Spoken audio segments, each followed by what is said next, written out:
번째 주일 예배를 드립니다.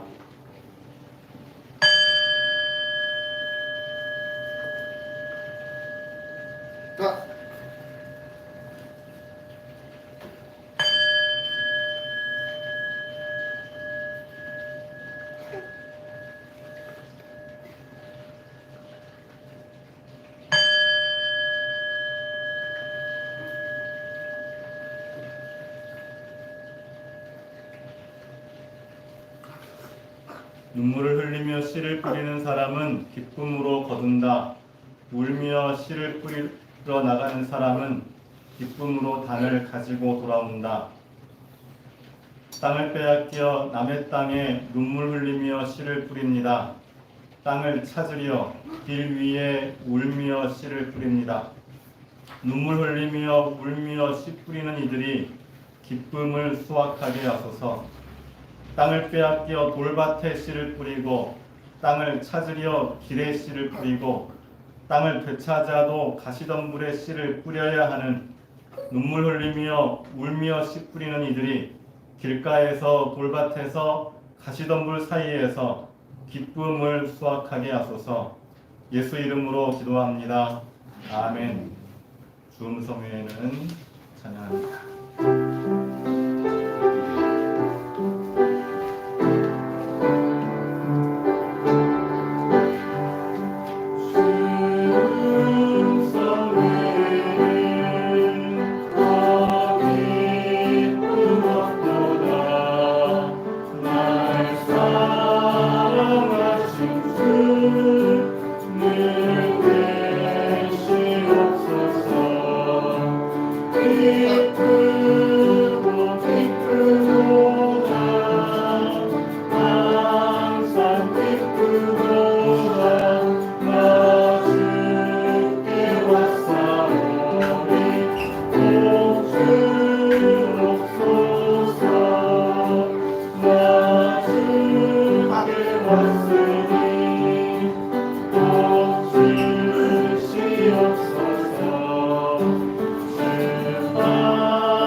예배드리는 우리에게 하나님이 복을 주시면 좋겠습니다.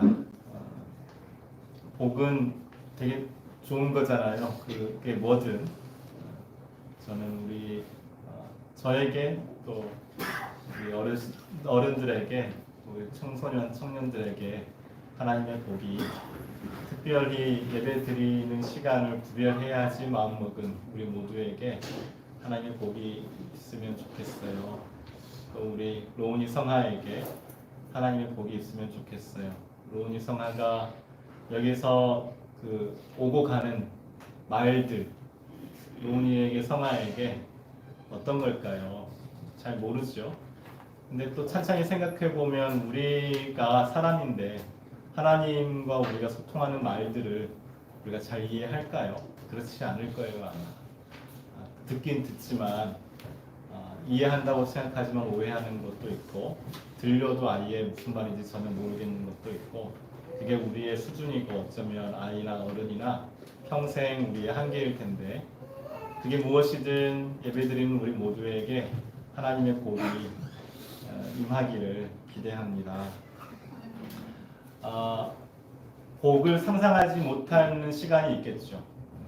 뭐 그래도 우리쯤 되면 어떤 시간을 내서 예배 드릴 수 있고, 또 어떤 공간에서 우리가 모일 만한 이만큼의 여유라도 있으면 우리가 하나님의 복이 있을 수 있어.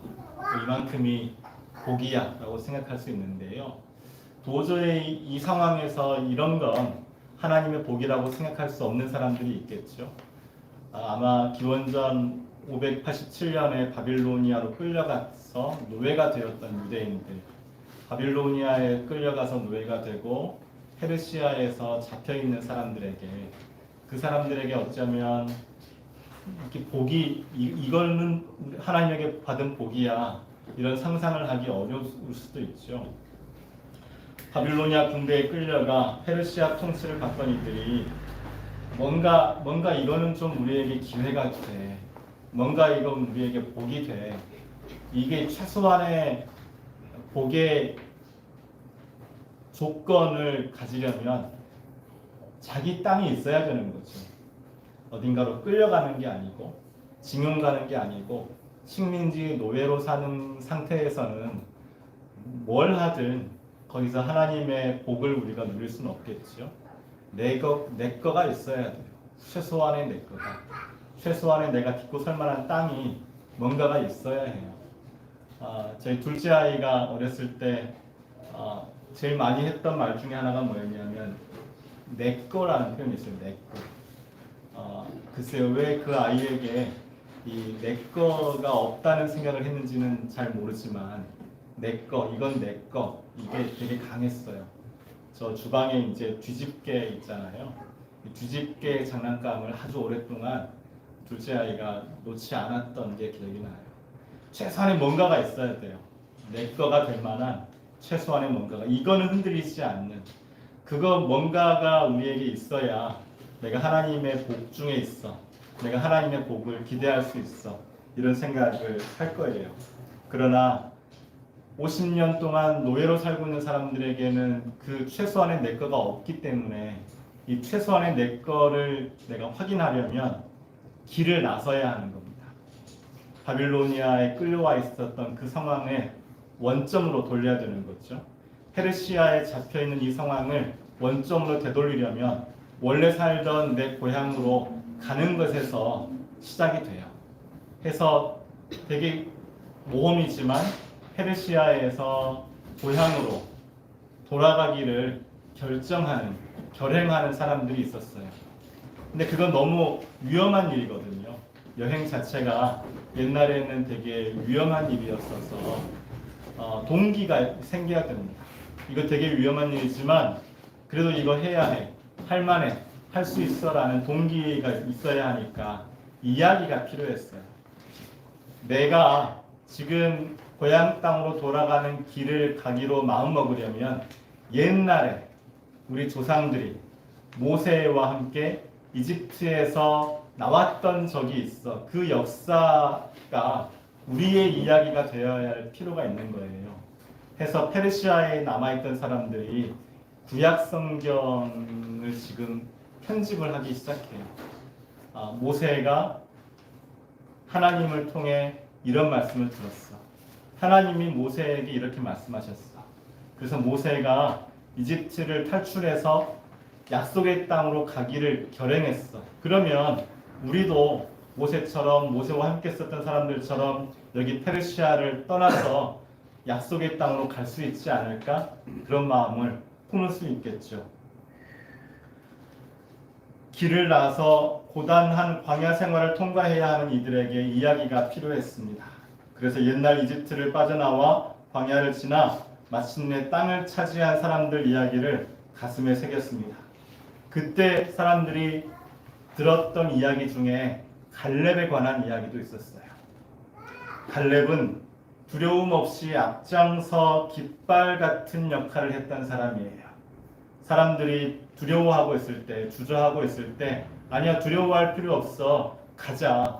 차지하자. 하나님이 우리랑 함께 하실 거야. 이렇게 말했던 사람이 갈렙이었습니다. 그러나 갈렙과 함께 했던 사람들은 다른 판단을 내렸습니다. 이쪽 제일 아랫줄 마지막 줄부터 3쪽에 빨간 줄로 민수기 13장 30절 33절이 있는데요. 빨간 글씨로 된 부분 함께 읽겠습니다. 시작. 갈렙이 모세 앞에서 백성을 진정시키면서 명령하였다. 올라갑시다. 올라가서 그 땅을 점령합시다. 우리는 반드시 그 땅을 점령할 수 있습니다. 그러나 그와 함께 올라갔다 온 사람들은 말하였다. 우리는 도저히 그 백성에게로 쳐올라가지 못합니다. 그 백성은 우리보다 더 강합니다. 그러면서 그 탐지한 땅에 대하여 나쁜 소문을 퍼뜨렸다. 그들은 이스라엘 자손에게 그 땅에 대해 이렇게 말하였다. 우리가 탐지하려고 두루 다녀본 그 땅은 그곳에 사는 사람들을 삼키는 땅이다. 또한 우리가 그 땅에서 본 백성은 키가 장대 같은 사람들이다. 거기에서 우리는 또 네피림 자손을 보았다. 아낙 자손은 네피림의 한 분파다. 우리는 스스로가 보기에도 메뚜기 같았지만 그들의 눈에도 그렇게 보였을 것이다. 갈렙도 땅이 위험하다는 것을 확인했고 더군다나 그 땅에 네피림이 살고 있는 걸 보았을 거예요. 네피림은 거인족을 뜻하는 말이기도 하고요. 그래서 거인족, 네피림이라고 된 신화 속의 언어들은 권력자를 의미합니다. 권력자, 귀족, 성주, 왕 이런 사람들을 별칭으로 부를 때 거인, 네피림 이렇게 불렀어요. 이건 성서에만 나오는 게 아니고요. 중국의 역사에서도 거인이라는 말을 쓰는데요. 중국 사람들이 거인이라는 말을 쓸 때는 주로 성주를 말합니다. 거기 사람들이 네피림이야, 거기 사람들이 거인족이야 라는 말은 어떤 의미냐면 잘 조직되어 있어야 돼요. 한 사람의 권력자를 중심으로 군대가 있고 잘 조직된 중앙 집권적 짜여진 사람들의 모임이 있어서 거기를 우리가 섣부르게 공격하는 건 몹시 위험해. 이게 가나안 땅을 정탐한 사람들의 보고였어요. 갈렙도 그거 보았겠죠. 갈렙도 잘 이해하고 있었을 거예요. 그럼에도 갈렙은 그거 그렇긴 해.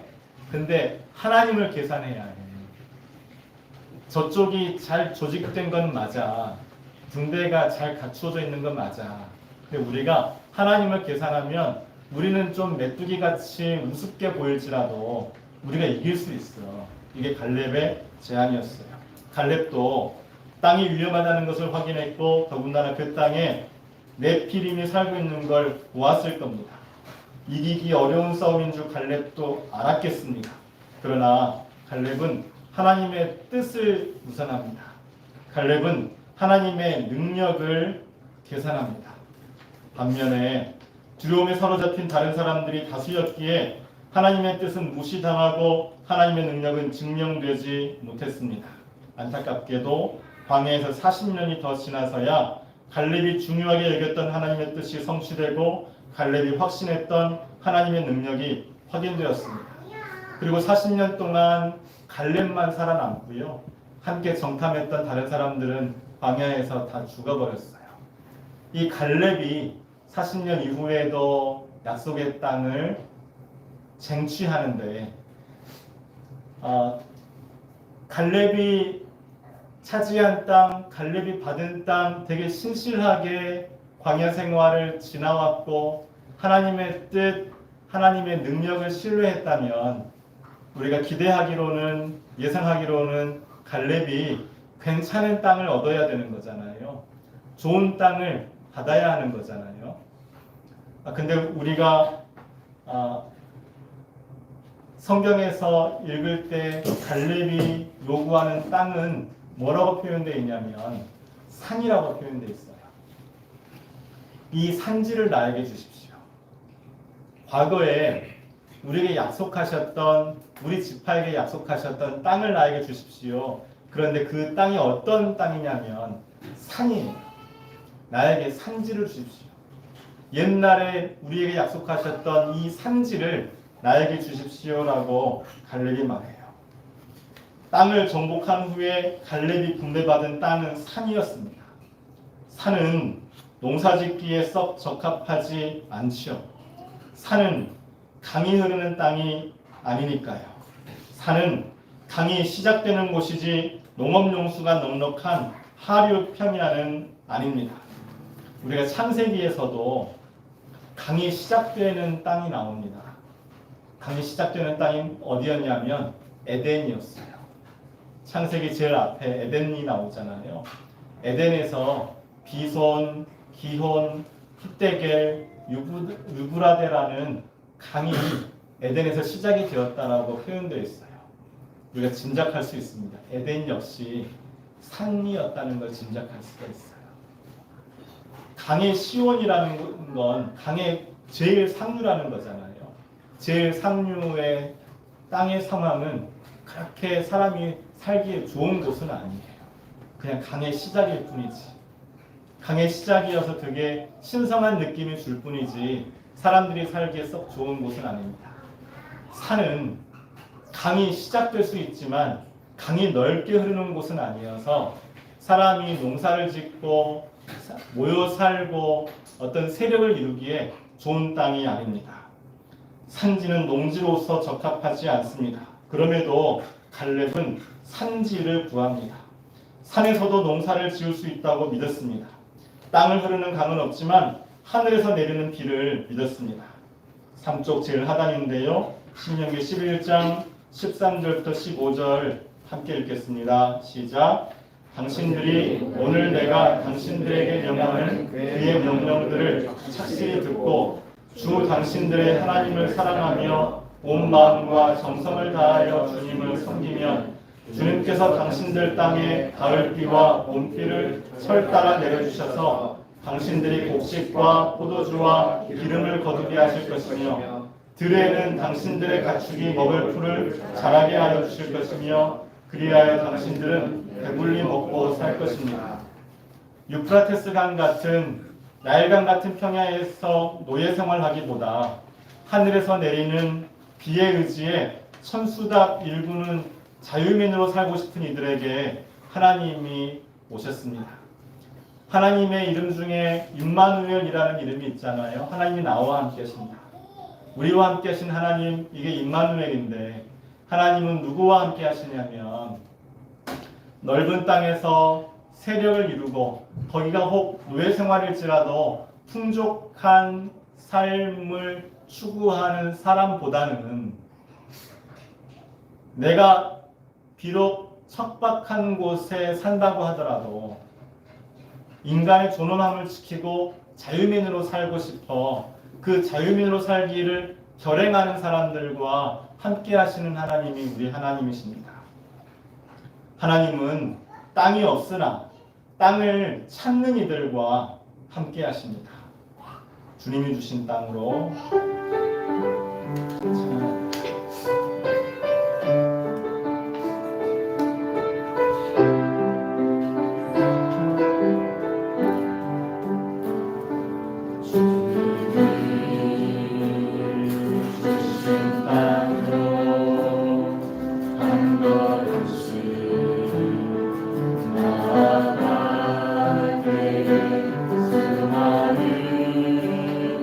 적들과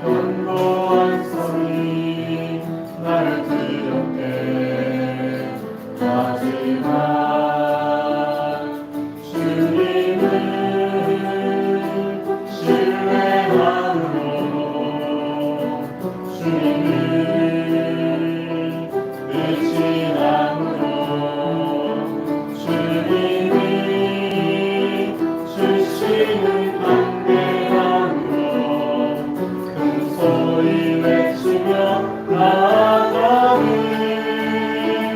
이 상실을 내게 주소서. 그날을 주께서 약속하신 이제 내가 주님의 이름으로 그 땅을 취하리. 이 상실을 내게 주소서. 그날을 주께서 약속하신 이제 내가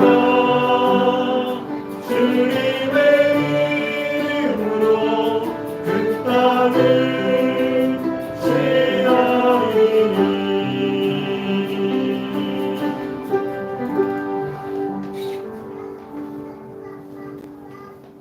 바빌로니아로 끌려가 페르시아로 잡혀 살았던 50년, 이건 되게 끔찍한 시간이죠. 근데 그 50년째가 되던 해를 희년이라고 선포합니다. 예레미야서에는 바빌로니아로 끌려가고 나서 70년을 살게 될 거야 라고 예언이 되어 있어요. 그런데 우리가 통상 50년째 됐을 때 페르시아가 유대 사람들을, 그리고 페르시아의 안에 있었던 근동 지역의 여러 제민족들을 자유하게 해방시켜 주었다고 학자들이 이해해요. 그러면 50년이 중요한 해가 되는 거죠. 이 50년째가 되었을 때 이제 고향으로 갈 수 있는 기회가 열린 거잖아요. 그래서 레위기는 50년을 희년이라고 이야기합니다. 레위기서는 페르시아에 사로잡혀 있었던 사람들이 새로운 시간을 맞이해서 어떻게 하면 하나님께 제사를 드릴 수 있을까, 우리가 어떻게 하면 다시 성결하게 됐을까를 이야기하는 게 레위기거든요. 50년 동안은 비록 바빌로니아, 페르시아에 사로잡혀 있었지만 이제 50년이 끝났으니까 이제 우리가 하나님께 진실로 예배드릴 수가 있어, 제사 드릴 수가 있어. 지금 여기서는 페르시아에서는 내가 부정한 몸이 되었지만 우리가 성결한 역사를 비로소 시작할 수 있게 되었어.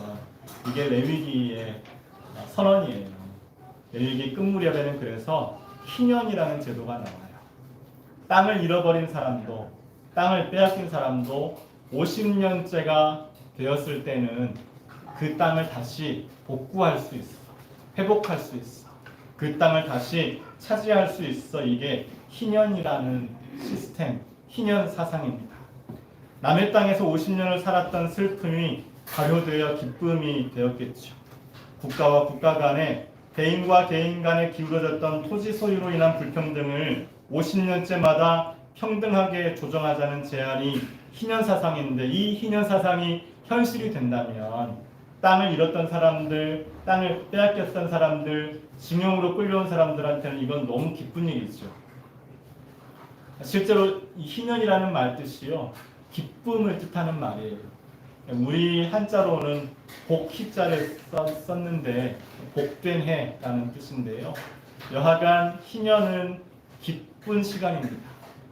징용의 시간, 노예의 시간, 땅을 빼앗긴 시간, 불평등의 시간 50년이 끝나고 평등의 시간으로, 자유의 시간으로, 해방의 시간으로 넘어가는 시점, 이게 성서가 선언하는 희년이고, 하나님은 이 희년 사상을, 우리는 성경 속에서 이 희년 사상을 복음의 정수로 시작할 수 있어요.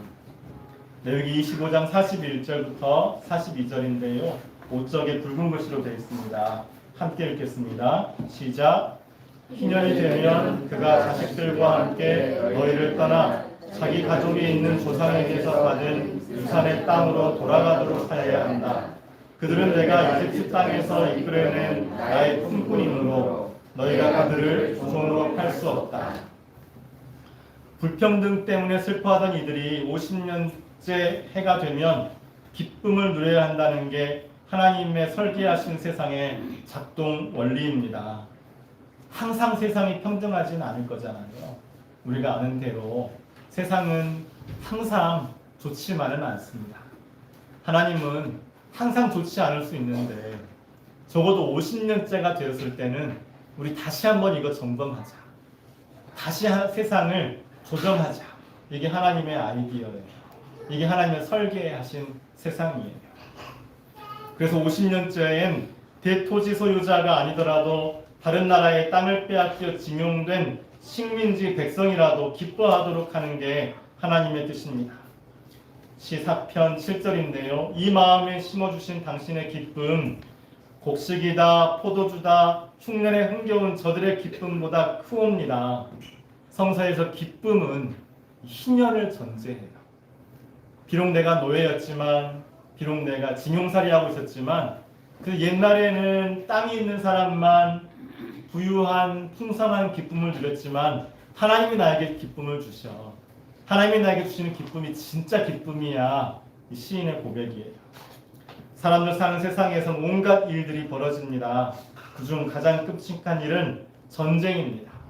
국가와 국가 사이에, 국가들 사이에 땅을 빼앗고 사람을 죽이는 전쟁은 가장 극악한 죄입니다. 불안과 욕심과 결핍과 불신이 덩어리진 전쟁으로 사람은 가족을 잃기도 하고 땅을 잃기도 합니다. 한반도에도 큰 전쟁이 있었죠. 6월 25일 며칠 전이네요. 6월 25일에는 대한민국에서는 기념식, 전쟁 기념식을 갖습니다. 북한에서는 6월 25일에 아무 기념식을 하지 않습니다. 북한에서는 거꾸로 7월 27일에 전승절 행사를 합니다. 전쟁이 시작된 날은 대한민국이 기념하고요. 전쟁이 끝난, 정전협정을 한 날 7월 27일에는 북한이 기념식을 가져요. 이 뭘까요? 대한민국은 전쟁의 책임이 북한에 있다라고 말하고 싶어 하는 것 같아요.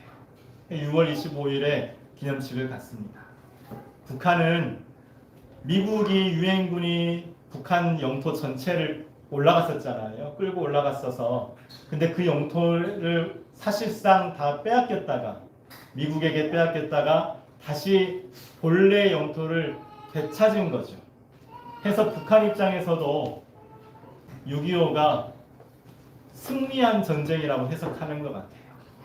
해서 7월 27일을 전승절 기념식, 전승절로 지켜요. 공휴일이라고 해요. 국경일이라고 해요.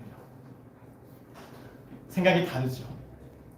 대한민국은 당신들이 전쟁을 일으켰어. 당신들 책임이야. 이렇게 이야기하는 거고, 북한 입장에서는 우리가 미국을 이겼어.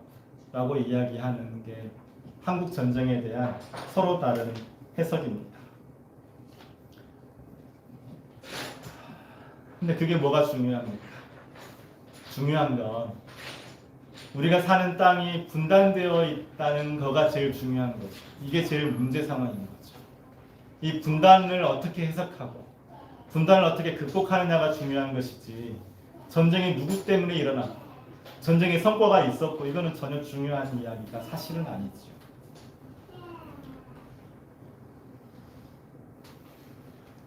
우리는 섬이 되었어요. 남한은 대륙과 단절된 섬이 되었고, 북한은 경제 봉쇄로 섬이 되었어요. 남한과 북한 사이에 오고 갈 수가 없어요. 한반도에 지속되는 분단 체제는 하나님의 뜻을 무시하는 거예요. 땅에 사람들이 살고 땅에 사람들이 자유롭게 왕래하는 게 하나님이 세상을 창조하신 땅을 디자인하실 때 본래 생각이잖아요. 근데 서로가 분단되어서 서로를 섬으로 여기는 것, 남한은 북한이 당연히 경제봉쇄 되어야 해라고 생각하는 것, 북한은 당연히 남한 사람을 받지 않아서 당신들은 대륙과 차단되어야 하라고 생각하는 것, 이거 둘 다 틀렸죠. 하나님의 생각, 하나님의 뜻은 이런 건 아니에요. 하나님의 생각은 희년이잖아요. 희년은 땅을 잃었던 사람들이 땅을 되찾는 겁니다. 가지 못하는 땅을 갈 수 있는 게 희년입니다. 하나님은 희년을 선포하셨어요. 희년이라는 하나님 뜻은 한반도의 평화를 요청합니다. 통일이 아니더라도 여권 들고 이남과 이북을 오갈 수 있는 제도를 속히 이루는 것이 하나님 뜻입니다. 대한민국 여권 파워는 세계 2위권입니다. 193개국에 무비자로 입국할 수 있습니다. 1위권 국가들은 194개국에 무비자 입국할 수 있습니다. 하나 차이죠. 이 하나 차이가 어디서 왔겠어요? 우리는 북한을 갈 수가 없잖아요. 북한을 갈 수 없기 때문에 대한민국의 여권 파워는 2위예요. 같은 바로 지척에 있는 서로 다른 나라로 살면서 전혀 민족이 다르고 언어가 다른 사람들과는 왕래하는데 민족이 같고 언어가 같은데도 여권이 있어도 가지 못하는 거, 이건 하나님의 뜻이 아니죠. 하나님께서 창조하신 처음 세상에 국경선은 존재하지 않았습니다. 존재하지 않는데 존재하는 것을 어거스틴은 악이라고 정의합니다. 우리가 악을 상상할 수 있잖아요. 뭔가 악이라는 게 있는 것 같잖아요. 근데 하나님께서 창조하신 세상에 악이 있을까요? 그렇진 않죠. 우리가 하나님을 선하신 하나님이라고 믿는다면 선하신 하나님이 악을 창조하시지 않았어요. 악은 그래서 존재하지 않아요. 존재하지 않는데 사람들이 생각할 때 악이 존재한다고 생각해요. 사람들의 생각 속에서 저것은 악이라고 규정하는 게 있잖아요. 실제로 악이 있어서 사람들이 악을 규정하는 게 아니고 우리가 악을 규정하는 게 아니고 악은 없는데 우리 마음속에서 우리 생각 속에서 어떤 악을 만들어버리는 거예요. 악이 죄가 아니고요. 우리 사람들이 내가 누군가를 악으로 규정하는 것이 죄예요. 이게 원죄, 근원적인 죄입니다. 여기에서 우리가 헤어나오지를 잘 못해요. 뭔가 선과 악이 있는 것 같아요. 내가 선이고 다른 무언가는 악인 것 같아요. 내가 만난 이 상황은 나에게 악한 상황인 것 같아요. 이런 여러 가지 생각과 여러 가지 상상이 악을 마치 존재하는 것처럼 여기게 해요. 이 생각과 상상, 악에 대한 생각과 상상을 하는 것, 이게 죄입니다. 이게 너무 근원적인 죄이기 때문에 신학에서는 이걸 원죄라고 해요. 심지어 이게 모든 사람에게 있기 때문에 원죄는 대물림 된다라고까지 이야기해요. 정말 무서운 거죠. 뭔가 악한 게 있는 것 같아. 뭔가 나 아닌 죄들은 악한 것 같아. 악해. 이런 생각이요. 그 심지어 죽일 수도 있어. 이런 생각이요. 이 생각이 원죄, 근원적인 죄입니다. 하나님은 이남과 이북이 오고 가는 땅이 되는 것, 이걸 원하십니다. 6월 25일과 7월 27일 사이를 지납니다. 전쟁의 시작과 전쟁이 멈추는 이 시간 사이에 우리가 사는 세상이 평화로 복원되기를, 하나님의 희년 사상이 현실되기를 우리가 기도하면 좋겠습니다. 주여 언제입니까?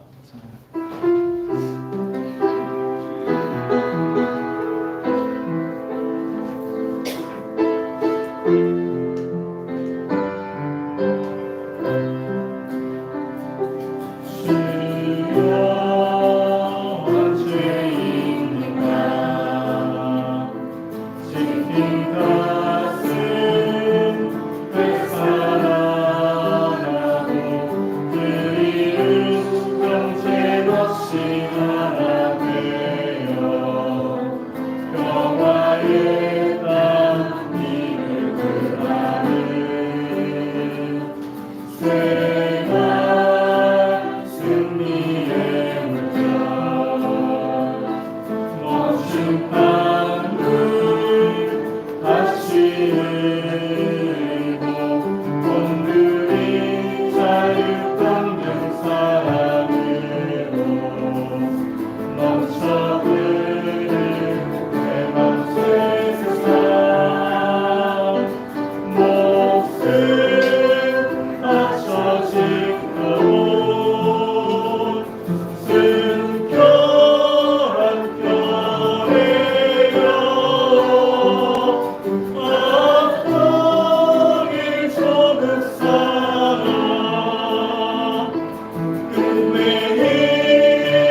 선하신 세상에 악은 없습니다. 하나님께서 선하시다면 악을 창조하지 않으셨을 테니까요.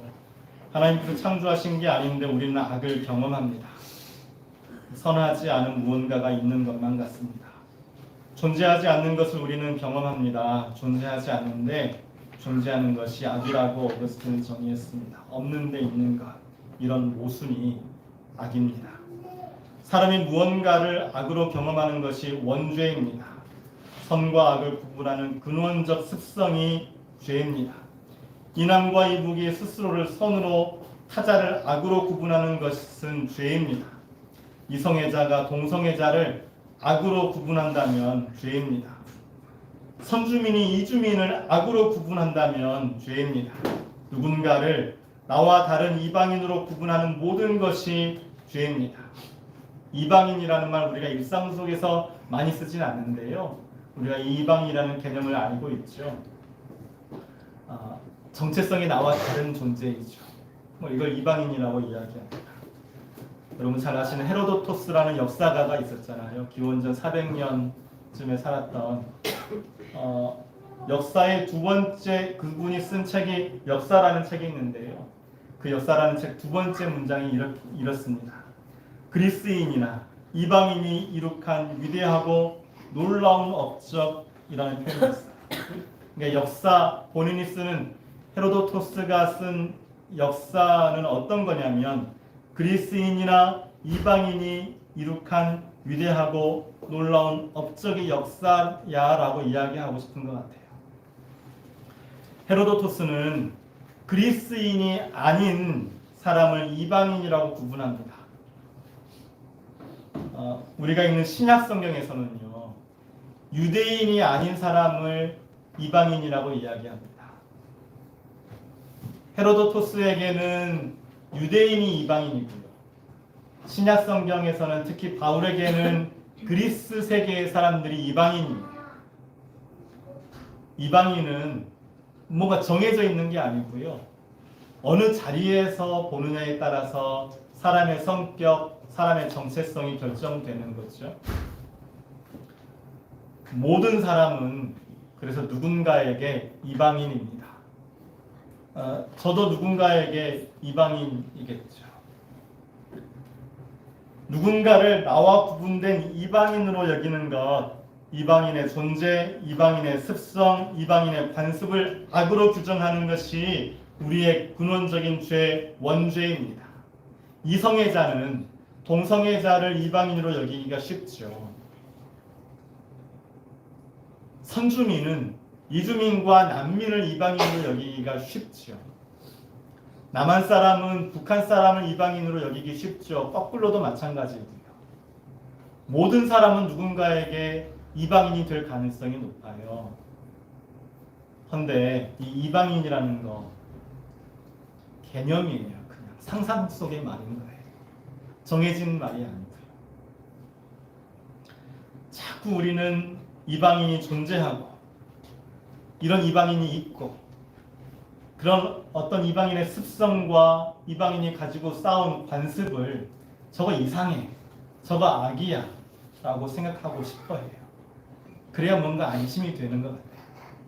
근데 이게 우리의 근원적인 죄예요.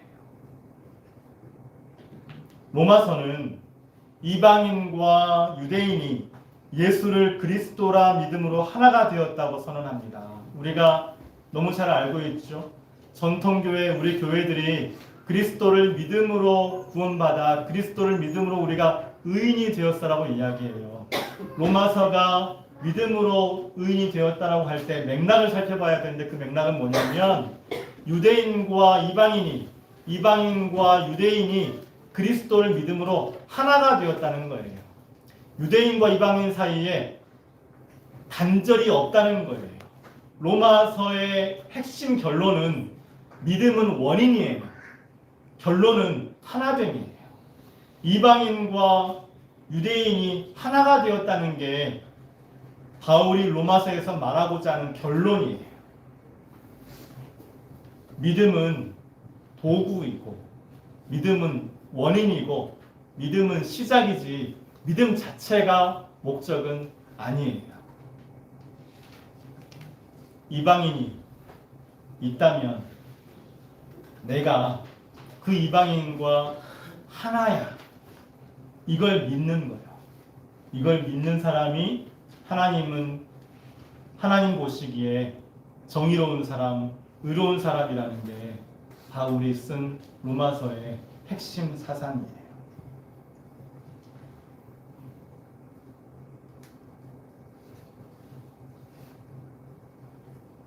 북한 사람이 죄인이라기보다 북한을 악으로 규정하는 것이 죄입니다. 이주민이 난민이 죄인이라기보다 이주민을 위험한 사람으로 구별하는 것이 죄입니다.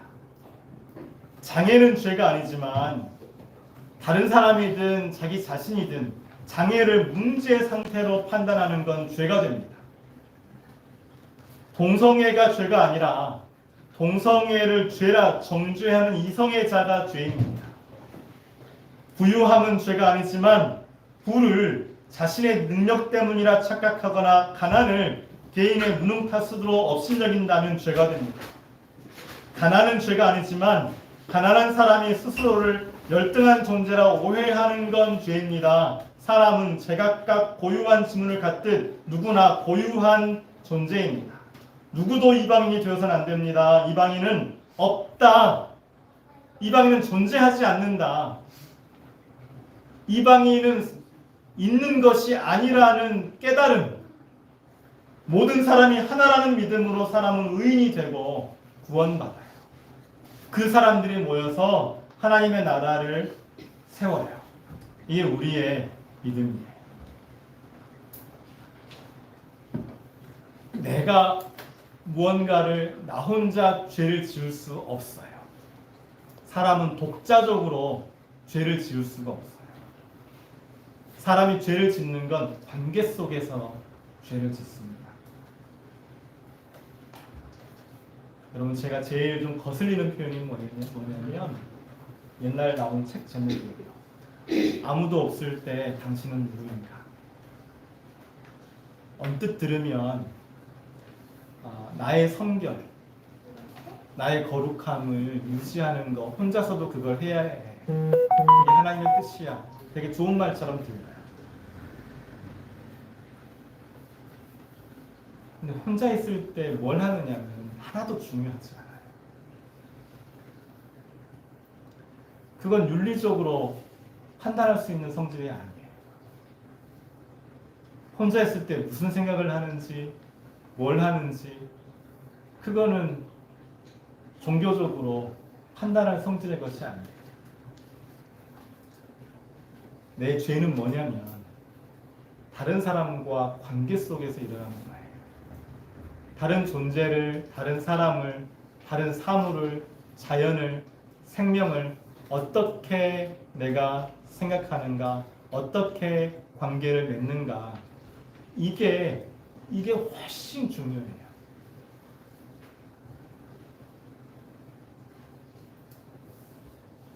악한 사람은 없습니다. 악한 존재는 없습니다. 내가 악하다라고 생각하는 그 생각이 있을 뿐입니다.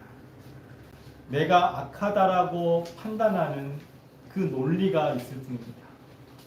내가 악하다라고 착각하는 말도 안 되는 이성이 있을 뿐입니다. 악한 존재, 악한 사람, 악한 생명은 존재하지 않습니다.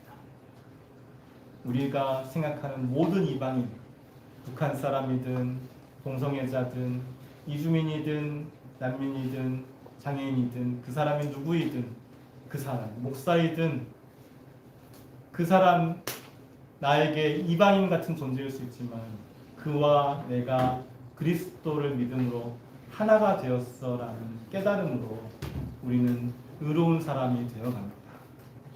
하나님 그런 사람을 의로운 사람으로 인정하십니다.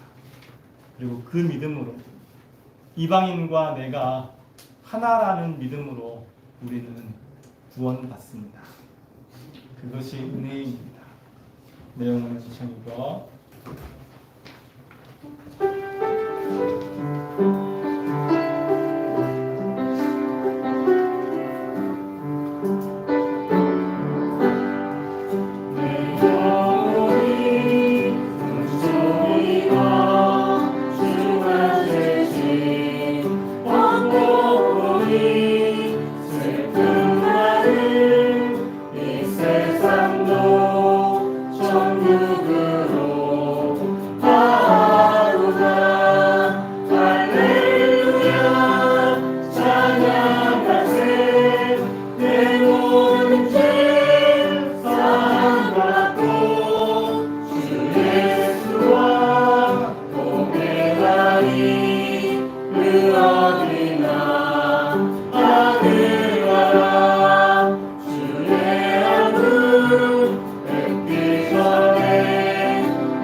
하늘나라.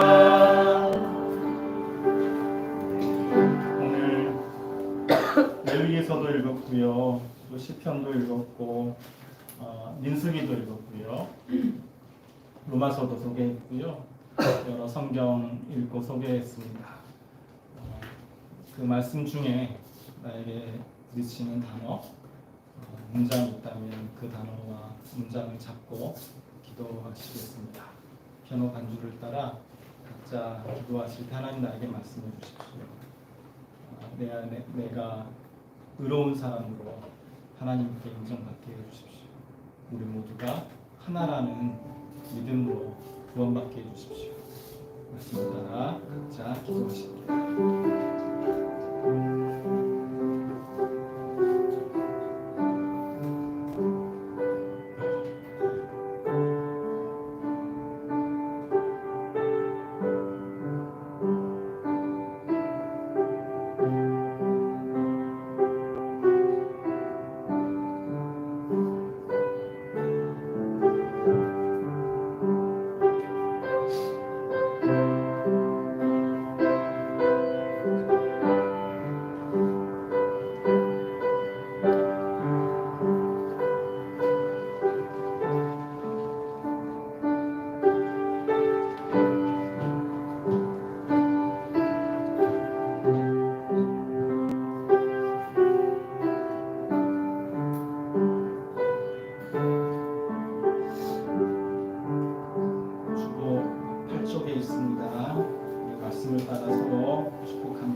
우리가 사는 땅에 눈물 흘리며 울며 씨를 뿌립니다.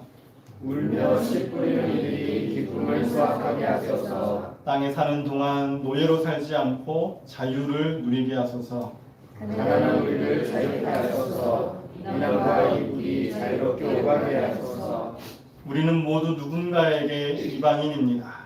모든 이방인들이 믿음으로 하나 되어 모든 사람들이 의인 되게 하소서. 우리의 주님이시며 구주이신 그리스도 예수에 대한 지식과 그의 은혜 안에서 자라십시오.